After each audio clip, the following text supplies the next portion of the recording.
الحمد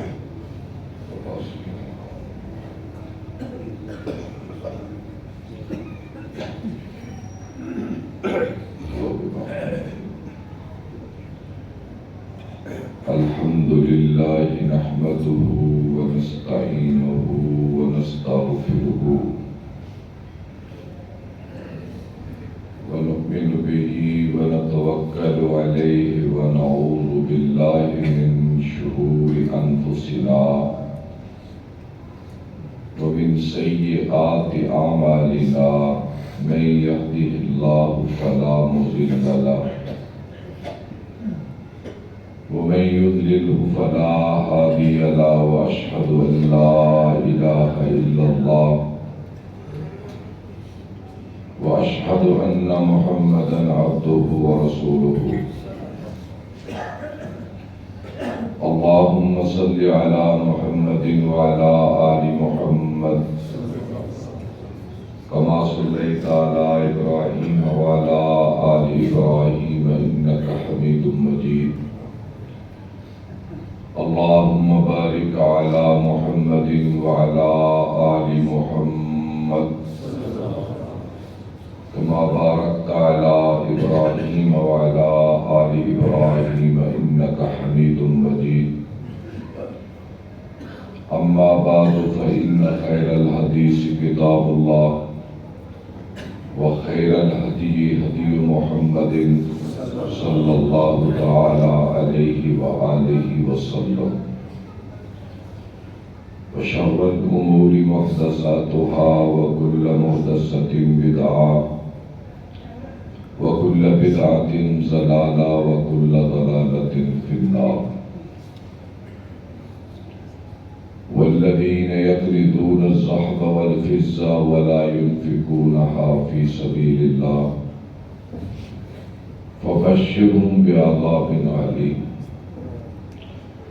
يوم يحمى عليها في نار جهنم فتقوى بها جباههم وجنوبهم وظهورهم هذا ما كنزتم لأنفسكم فذوقوا ما كنتم تكنزون وقال الله على موضع آخر ومن يتق الله يجعل له مخرجا ويرزقه من حيث لا يحتسب صدقت يا رب العالمين. وہ لوگ جو سونے اور چاندی کے خزانے جمع کیے بیٹھے ہیں اور اس سے اللہ کا حق نہیں دیتے ان کو سخت عذاب کی خبر کر دو. اس روز ان کے سونے چاندی کو ہم دوزخ کی آگ میں تپائیں گے اور پھر اس کے ذریعے ان کی پیٹھوں پر اور ان کی کفوں پر اور ان کے چہروں پر ہم اس سے داغ دے دیں گے اور پھر ہم ان سے کہیں گے لو اپنے خزانوں کا مزہ چکھو. تعریف ہے رب ذوالجلال کی عالی اور متعال ذات کے لیے. درود و سلام سید الانبیاء والمرسلین حضرت محمد صلی اللہ تعالی علیہ تحیۃ والسلام کی مبارک ذات پر. اللہ کی رحمت سے آج 18 رمضان المبارک اور رمضان المبارک کا تیسرا جمعہ ہے اور آنے والا جمعہ وہ انشاءاللہ جمعۃ الوداع ہوگا اور اللہ تعالیٰ ہر مسلمان کو رمضان کی خوشیاں نصیب فرمائے. میں نہایت ہی مختصر وقت میں جس آیت کو پڑھا ہے اس سے آپ کو اندازہ ہو چکا ہوگا کہ میں کہنا کیا چاہتا ہوں. رمضان کی ہر رات اللہ کے نبی صلی اللہ علیہ وسلم آپ کے پاس جبریل امین آتے اور قرآن مجید کا دور کرتے. اور وہ کیا منظر ہوگا کہ جبرائیل قرآن پڑھ رہے ہوں گے اور اللہ کے رسول صلی اللہ علیہ وسلم سن رہے ہوں گے. حجرہ عائشہ ہوگا یا مسجد نبوی کا کوئی کونا، حضور پڑھ رہے ہوں گے اور جبرائیل سن رہے ہوں گے. اس ایمانی روحانی منظر رات کا ہوتا تو صحیح بخاری میں ہے کہ اللہ کے رسول صلی اللہ علیہ وسلم کی خوشی کی انتہا نہ رہتی، اور آپ دن کے وقت اتنی سخاوت کرتے کہ گویا تیز ہوا چل رہی ہے. اس طرح آپ کی سخاوت رمضان میں بڑھ جاتی. تو جو سخی آدمی ہوتا ہے وہ اللہ کے قریب ہوتا ہے، جنت کے قریب ہوتا ہے، لوگوں کے قریب ہوتا ہے، دوزخ سے دور ہوتا ہے. اور جو بخیل آدمی ہوتا ہے وہ اللہ سے دور، جنت سے دور، لوگوں سے دور اور دوزخ کے بہت قریب ہوتا ہے. بخیل آدمی کو لوگ مجلس کی جوتیوں میں جگہ دیتے ہیں، چاہے کتنا ہی مالدار ہو، کتنا ہی خوبصورت ہو، اسے مجلس میں کبھی عزت نہیں ملتی. اس لیے وہ لوگوں سے بھی دور ہوتا ہے، لوگ اسے اپنے پاس بیٹھانا پسند نہیں کرتے. اور یہ عجب بات ہے کہ مالدار جو بخیل ہوتا ہے اسے دنیا میں اللہ کی نعمت سے مستفید ہونے کا موقع ہی نہیں ملتا. نہ اچھا لباس نصیب ہوتا ہے، نہ اچھا جوتا، نہ اچھی سواری، نہ اچھا گھر.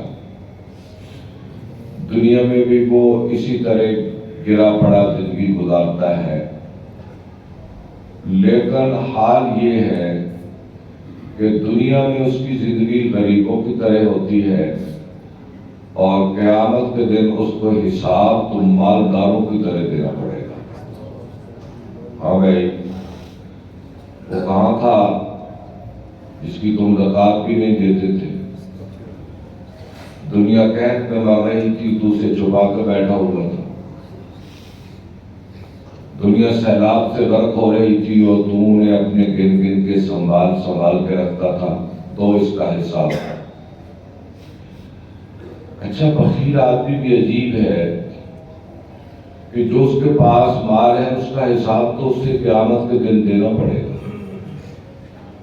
اور اس کے بعد پتہ نہیں اس مال سے اولاد کیا اس مال کا حشر کرے گی، اور خود بیچارہ وہ کیسی تنگی کی زندگی گزار کے دنیا سے مر جاتا ہے. کیسا افسوسناک شخص ہے یہ. تو اس لیے یہ جنت سے بہت دور ہوگا. یقیناً جنت تو سخیوں کا ٹھکانہ ہے. جنت سخیوں کا ٹھکانہ ہے، بخیلوں کا ٹھکانہ نہیں. تو اس لیے اللہ کے رسول صلی اللہ علیہ وسلم سب سے بڑھ کر سخی تھے، باوجود اس کے کہ آپ پر زندگی میں زکوٰۃ فرض نہیں ہوئی. یاد رکھیں، آپ زندگی میں کبھی صاحب نصاب نہیں ہوئے کہ جس پر زکوٰۃ فرض ہوتی ہے اسے صاحب نصاب کہتے ہیں. پہلی بات ٹھیک سی ہوئی، یعنی آپ پر کبھی زکوٰۃ فرض نہیں ہوئی زندگی میں. جو ہوتا تھا آپ خرچ کرتے تھے. زکوٰۃ تو اس پر ہے جس پر سال گزر جائے، اور ایسا تو موقع ہی حضور نہیں آنے دیتے تھے کہ آپ کے پاس نصاب جتنا پیسہ جمع ہو جائے. تو اس لیے جس پہ جو نصاب کو پہنچتا ہے نا، نصاب کو، زکوٰۃ کا نصاب ہر ایک کو پتا ہے. سونا 7.5 تولے ہو تو جو اس کی قیمت ہے بازار میں اس کا 2.5% اسے دینا پڑے گا. جس کی ملکیت میں سونا ہے. اگر عورت کی ملکیت ہے تو عورت سے پوچھا جائے گا، اگر مرد کی ملکیت ہے تو مرد سے پوچھا جائے گا. ہاں بھائی، اس کا یہ مطلب نہیں ہے کہ عورت کے پاس ملکیت عورت کی ہو اور وہ ذمہ مرد پہ لگائے. وہ آپس میں بامی مشاورت سے تو ہو سکتا ہے، لیکن وہ فرق عورت کا ہے. جس کی ملکیت ہے مجھے، اور وہ پیسے جس پہ سال گزر جائے اس کا 2.5% ہے. اور وہ پیسے جو آپ نے زمین میں لگا رکھے، زمین سے مراد کاروباری زمین جسے آپ بیچتے ہیں خریدتے ہیں، وہ بھی آپ کی ملکیت ہے، اس میں بھی 2.5% ہے. کارخانہ دار کو اللہ نے اس کی مشینری معاف کر دی، اس کی زمین معاف کر دی، جو اس میں لاگت ہے اس پہ 2.5% ہے. کرائے کے مکان پر کرائے پر زکوٰۃ رکھی، کیونکہ وہ مکان تجارت کے لیے نہیں، اللہ نے آسانیاں کر دی لیکن اس کو فرض کر دیا ہے. آسانیاں کر دی لیکن اس کو فرض کر دیا. اور قرآن مجید میں اللہ میرا کام ہے آپ کو اس کے زکوٰۃ دینے کی فضائل بتانا، نہ دینے پر اللہ کا عذاب بتانا. میرے ذمہ یہ ہے اس کے اس مختصر وقت میں اس کے نصاب کی تفصیلات اور اس کے مسائل تو بیان نہیں ہو سکتے، تو اس لیے آپ اہل علم سے زکوٰۃ کے مسائل پوچھیں اور اس کو ذمہ داری سے ادا کریں. رمضان کوئی ضروری نہیں ہے کہ رمضان میں زکوٰۃ دی جائے. ہاں یہ اچھا ہے کہ اگر لوگ اپنا سالانہ حساب رمضان میں کر لیں تو چونکہ یہاں اعمال کی جزا بڑھ جاتی ہے، اس بار دے لیں تو یہ تو سال جب گزرتا ہے زکوٰۃ اس وقت فرض ہو جاتی ہے، آپ اس کو ادا کریں. یہ میں نے جو آیت پڑھی ہے نا، میں اس کا ترجمہ سنانا چاہتا ہوں اور اس کے ساتھ ایک حدیث سنانا چاہتا ہوں صحیح بخاری کی. قرآن نے جو آپ نے لہجہ سن لیا، اس میں جو زکوٰۃ دینے والا آدمی ہے نا اس کو اللہ سخی نہیں کہتا. زکوٰۃ دینے والے کو اللہ سخی نہیں کہتا اور نہ وہ سخی ہوتا ہے. ہاں اس کو اللہ بخیل بھی نہیں کہتا. زکوٰۃ دینے والا نہ سخی ہے نہ بخیل ہے. ہاں اس نے فرض ادا کر دیا. نمازی ایک آدمی 5 وقت کی نماز پڑھتا ہے تو وہ کیا ہے، اس کا فرض تھا، اس نے ادا کر دیا. اور لذت تو تب آئے گی، لطف تو تب آئے گا جب تہجد پڑھے گا، اشراق پڑھے گا، نوافل پڑھے گا. وہ تو اس نے فرض ادا کیا. تو جو عبادت گزار جسے ہم کہیں گے نا، عبادت گزار، تو وہ تو رات کا تہجد گزار ہوگا. تو فرض نماز جو پڑھ رہا ہے وہ تو فرض ادا ہو رہا ہے. تو اس لیے زکوٰۃ دینے والا اسلام میں سخی نہیں ہے. البتہ وہ اس پکڑ سے نکل گیا کہ اسے پکڑا جائے، اللہ اسے پکڑتا نہیں ہے. لیکن جو فضائل ہیں وہ سخی کے ہیں، وہ سخی سے آگے اس پہ پڑھنا ہو تو آپ صحابہ کی زندگی پڑھیں. صحابت کی نسبت سے جو اپنے گھر کا سوئی سلائی لے آتے تھے، جو اپنے گھر کا آدھا مال لے آتے تھے، جو رات کو کماتے تھے صبح جہاد میں دے دیتے تھے، جو کماتے تھے لا کر اصحاب صفہ کے سامنے رکھ دیتے تھے. وہ سخاوت کی داستان ہے. تبوک پہ آپ سیدنا عثمان کی سخاوت پڑھے، عبد الرحمن بن عوف کی پڑھے اور دیگر انصار مدینہ کی سخاوت پڑھے جو عہد رسالت میں انہوں نے سخاوت کی روشن تاریخ لکھی ہے، جس کی تاریخ میں اللہ نے اپنی کتاب میں ان کے تذکرے فرمائے. اور قرآن کے پاکیزہ اوراق پر اللہ نے اصحاب محمد کی سخاوت کے تذکرے قیامت تک کے لیے لکھے. اور اللہ اسے داد دیتا ہے وَلَوْ كَانَ بِهِمْ يُؤْثِرُونَ عَلَىٰ أَنفُسِهِمْ وَلَوْ كَانَ بِهِمْ خَصَاصَةٌ. میرے حبیب تیرے صحابہ تو اس کمال کے لوگ ہیں، اگر انہیں اپنی ضرورت ہو تو چھوڑ دیتے ہیں، دوسروں کی ضرورت پوری کرتے ہیں۔ یہ داد دی ہے اللہ رب العزت نے۔ اور پھر آپ نے فرمایا جو ایسا نہیں کرے گا، جو زکوٰۃ نہیں دے گا، تو میں تمہیں زبان رسالت سے کہتا ہوں قیامت کے دن اگر جانوروں کی زکوٰۃ نہیں تو وہ جانور تمہارے کندھوں پہ چڑھا دیے جائیں گے۔ اگر سونے چاندی کی زکوٰۃ نہیں دی تو اسے جہنم میں تپا کر تمہارے ہاتھوں پہ داغ دیا جائے گا، تمہاری پشتوں پہ داغ دیا جائے گا، اور تمہارا مال روپیہ سارا وہ ایک سانپ کی شکل اختیار کر کے آئے گا۔ یہ صحیح بخاری میں ہے۔ اور وہ کرے گا کیا؟ آ کر آدمی کے گلے میں لٹک جائے گا اور اس کی باچھیں چیرے گا، منہ اس کا چیرے گا، اس کے منہ میں پکڑ لے گا اور کیا کہے گا؟ انا مالو کا انا کنزو کا، بھئی میں تیرا مال ہوں جس کی زکوٰۃ نہیں دیتا تھا، انا کنزو کا میں تیرا بینک بیلنس ہوں جس کی تو زکوٰۃ نہیں دیتا تھا، میں تیرا وہ مال ہوں جسے تو سنبھال کے گن کے رکھتا تھا، کہیں زکوٰۃ دینے سے کم نہ پڑ جائے، کہیں زکوٰۃ دینے سے تھوڑا نہ پڑ جائے، میرا یہ کروڑ کم نہ ہو جائے، میری گنتی میں فرق نہ آ جائے، اور اسے سنبھال کے رکھتا تھا۔ لو آج میں وہ تیرا خزانہ تیرے سامنے آ چکا ہوں۔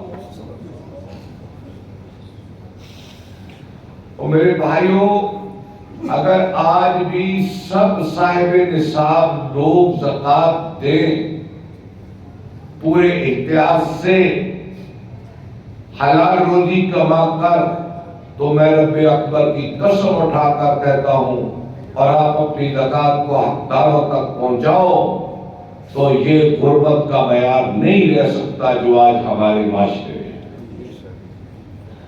آپ غریبوں کی داستانیں تو پڑھ کر دیکھیں، اور ذرا تھوڑا سا اللہ کے ڈر سے ذرا نیچے تو جا کر دیکھیں حالات کیا ہیں۔ مہنگائی، غربت، اس کا تناسب دیکھیں، لوگ مانگنے پہ مجبور ہو گئے۔ مہنگائی، غربت، لوگ مانگنے پہ مجبور ہو گئے، اور جن کو اللہ نے مال دیا ہے، صاحب نصاب بنایا ہے، وہ میرے بھائیوں، میرا کام ہے آگاہ کرنا، قرآن کا کام ہے آگاہ کرنا، اور نبی کے فرمان کا کام ہے آگاہ کرنا۔ ہم تمہیں آگاہ کر رہے ہیں کہ اگر یہ اس مال کی زکوٰۃ نہ دی جو آپ کے پاس ہے تو اس کا انجام قیامت کے دن بہت برا ہونے والا ہے۔ فَذُوقُوا مَا كُنتُمْ تَكْنِزُونَ، لو بھی اس کا ذائقہ چکھ لو جس کو تم بچا کے رکھتے تھے، بچا کے رکھتے تھے۔ آج حال کیا ہے؟ مال ہمارے پاس حرام کے۔ میں سب کی بات نہیں کرتا، آج دنیا قائم ہے تو اللہ والوں کی وجہ سے، راتوں کو اٹھ کے بخشش مانگنے والوں کی وجہ سے، اللہ کی راہ میں اپنا مال خرچ کرنے والوں کی وجہ سے۔ اگر یہ لوگ ختم ہو جائیں گے تو قیامت قائم ہو جائے گا۔ آج دنیا جو قائم ہے ان لوگوں کی وجہ سے، ورنہ جو شخص سودی کاروبار کرتا ہے رب و زکوٰۃ دے سکتا ہے؟ ہو ہی نہیں سکتا۔ سودی کام کرنے والے کے دل کو اللہ اتنا سخت کر دیتا ہے، وہ ایسا بھیڑیا بن جاتا ہے، وہ ایسا سنگل بن جاتا ہے، وہ ایسا خون خوار درندہ بن جاتا ہے کہ اسے کسی کی غربت کو افلاس دیکھ کے ترس نہیں آتا، بلکہ وہ اس کا خون چوسنے کے لیے، نکالنے کے لیے اس کے گلے میں سود کے شکنجے اور کس دیتا ہے۔ بلا رشوت دینے والا آدمی بھی زکوٰۃ دے سکتا ہے، لوگوں کی زمینوں پہ قبضے کرنے والا بھی زکوٰۃ دے سکتا ہے، کیا قاتل بھی زکوٰۃ دے سکتا ہے؟ کیا ملاوٹ کر کے کمانے والا بھی زکوٰۃ دے سکتا ہے؟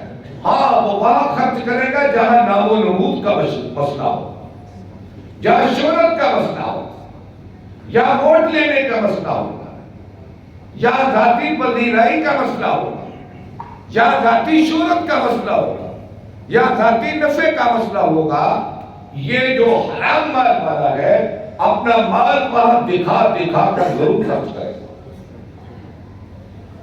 پر ایسے مال کا اللہ کو کیا فائدہ ہے؟ قرآن تو کہتا ہے انما نطعمکم لوجہ اللہ لا نريد منكم جزاء ولا شکورا انا نخاف من ربنا یوما عبوسا قمطریرا فوقاهم الله شر ذلك اليوم ولقاهم نضرة وسرورا وجزاهم بما صبروا جنة وحريرا متكئين فيها على الارائك لا يرون فيها شمسا ولا زمهريرا۔ اللہ والے تو مال خرچ کر کے کہتے ہیں یا اللہ میں نے تجھے راضی کرنے کے لیے یہ مال خرچ کیا ہے اور میں نے اس لیے کیا ہے کہ یا اللہ مجھے قیامت کے دن کی سختیوں سے بچا لے۔ تو پھر میرا ایسے سخی سے وعدہ ہے، سورہ دار کی آیتوں کا ترجمہ کر رہا ہوں، ایسے سخی سے پھر میرا وعدہ ہے کہ میں قیامت کی گرمی اور سختی سے بچا کر اسے اپنی جنت کا مہمان ضرور بناؤں۔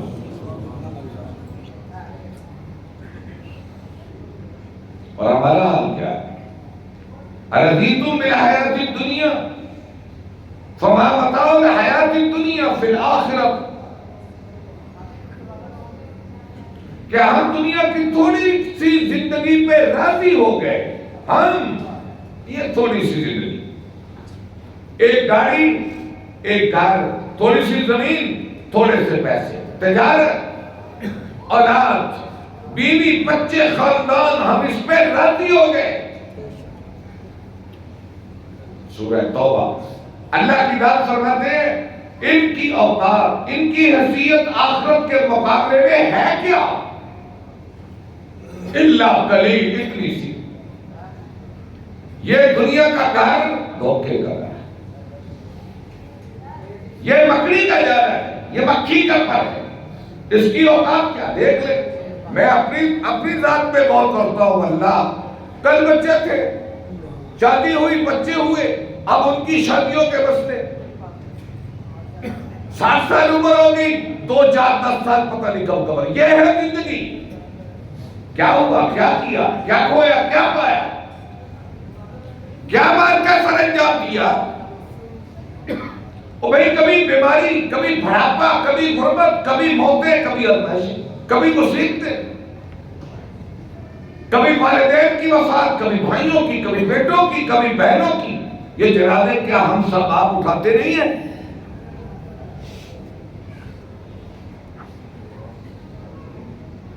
کیا یہ سب کچھ آپ اپنی آنکھوں سے نہیں دیکھ رہے؟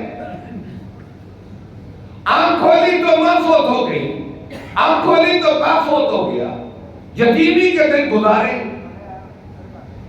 میں بات کرتا ہوں معاشرے کی، پھر شادی ہوئی، بچوں میں بچے فوت ہو گئے، کبھی بیٹا فوت ہو گیا، کبھی باپ، کبھی بھائی، غم پہ غم، غم پہ غم، دکھ پہ دکھ،